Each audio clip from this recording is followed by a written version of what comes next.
Olá, tudo bem com vocês? Bem-vindos a mais um vídeo. Que Deus continue abençoando cada um de vocês. Hoje nós vamos meditar aqui no livro de 1 Reis, capítulo 19. A partir do versículo 9 diz assim: E ali entrou numa caverna e passou ali a noite, e eis que a palavra do Senhor veio a ele e lhe disse: Que fazes aqui, Elias?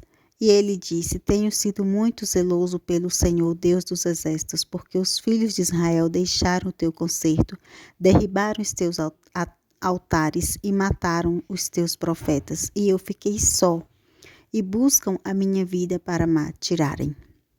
Algumas pessoas, nós temos ouvido bastante pregações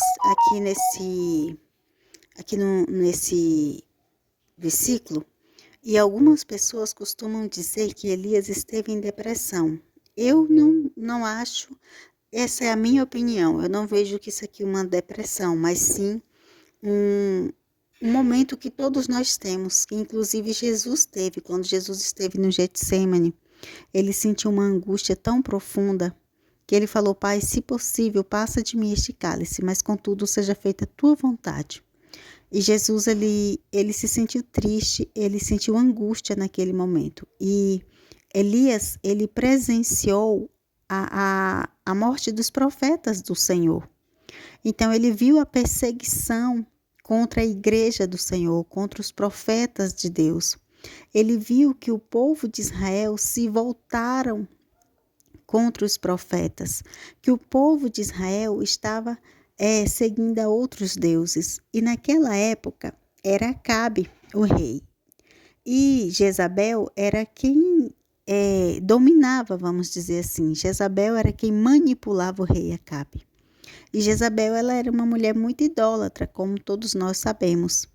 E ela colocou ali em Israel a cultura dos deuses dela, de quem ela servia. Então, o povo de Israel se voltaram contra Deus, abandonaram a Deus, passaram a seguir vários deuses e houve ali uma matança dos profetas. E Elias, ele naquele momento de dor, de angústia, de perseguição, inclusive no capítulo 19, no versículo 2, diz assim que, então Jezabel mandou um mensageiro a Elias a dizer-lhe: assim me façam os deuses e outro tanto, se de certo amanhã a estas horas não puser a tua vida como a de um deles. Então nós vemos aqui uma perseguição severa contra o servo do Senhor. E ela manda um mensageiro diretamente para Elias, para ameaçar tirar a vida de Elias. Então Elias se sentiu ali no momento de angústia e ele se sentiu só. A palavra de Deus diz aqui no versículo 10, na parte B aqui já no finalzinho, e ele responde: e eu fiquei só, e buscam a minha vida para tirarem. Ou seja, ele se sentiu só. Ele, naquele momento de aflição, de angústia, a partir aqui do versículo 4, a Bíblia fala que ele foi para o deserto. O versículo 4 diz assim: e ele se foi ao deserto, caminho de um dia, e veio e se assentou debaixo de um pé de zimbro, e pediu em seu ânimo a morte, disse: já basta, ó Senhor, toma agora a minha vida, pois não sou melhor do que os meus pais. E deitou-se e dormiu debaixo de um zimbro. Então Elias, ele estava tão angustiado, ele estava tão cansado que ele chegou a pedir a morte. Quantas vezes nós nos sentimos só, quantas vezes nós nos sentimos angustiados, cansados, enfadigados, exaustos, seja fisicamente, seja espiritualmente, a nossa mente cansada. A exaustão é grande, a luta é grande, as tribulações, as adversidades da vida. Quando nós pensamos que está tudo bem e de repente começam a acontecer coisas que nós não entendemos por que está acontecendo.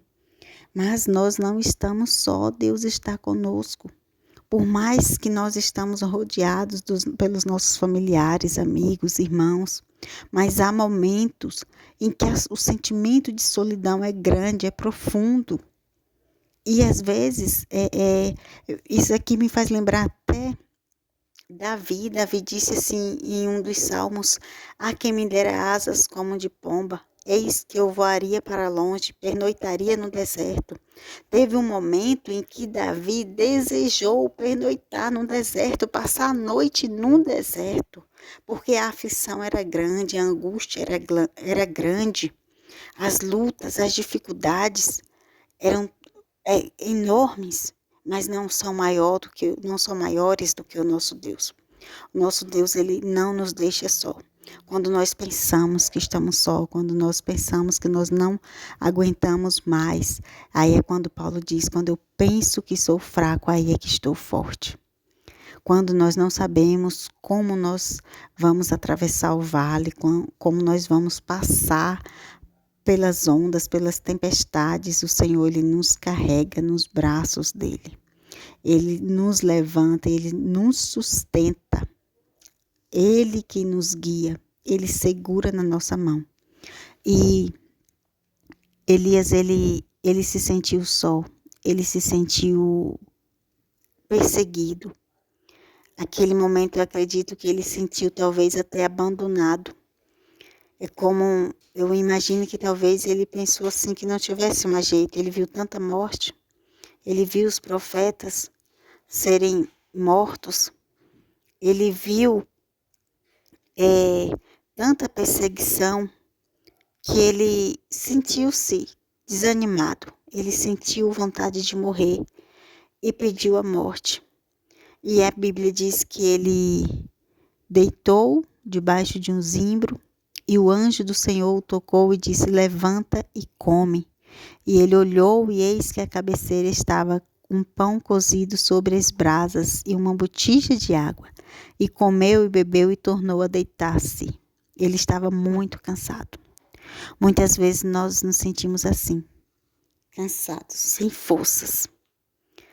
E o anjo do Senhor toca a segunda vez e disse: levanta-te e come, porque muito comprido te será o caminho. Ainda não era o fim. Ainda não era o fim de Elias. Ainda não era o momento de morte.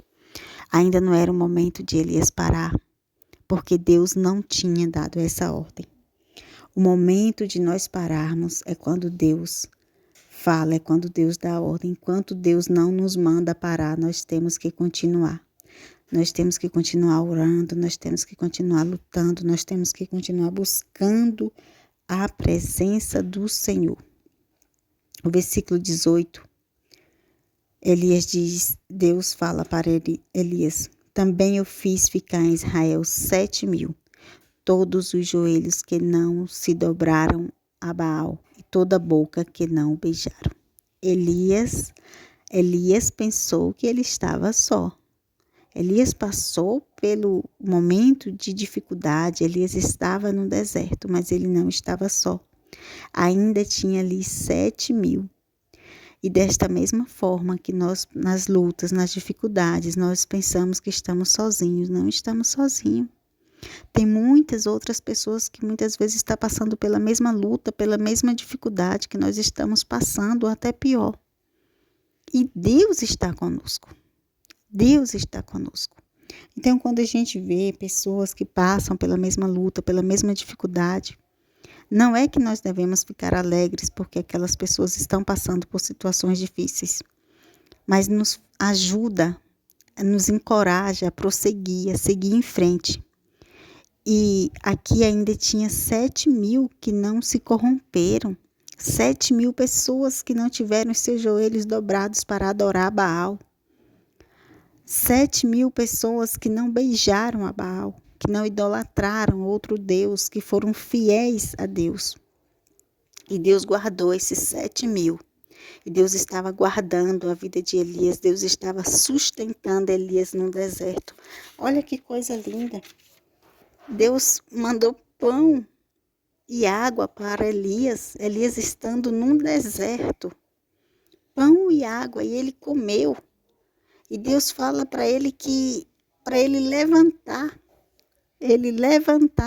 Só aqui, entre o versículo 5 e o versículo 7, a palavra levanta, a frase levanta-te e come, nós vemos aqui duas vezes, nós temos que nos levantar na presença do Senhor. Amém? Que Deus continue te abençoando.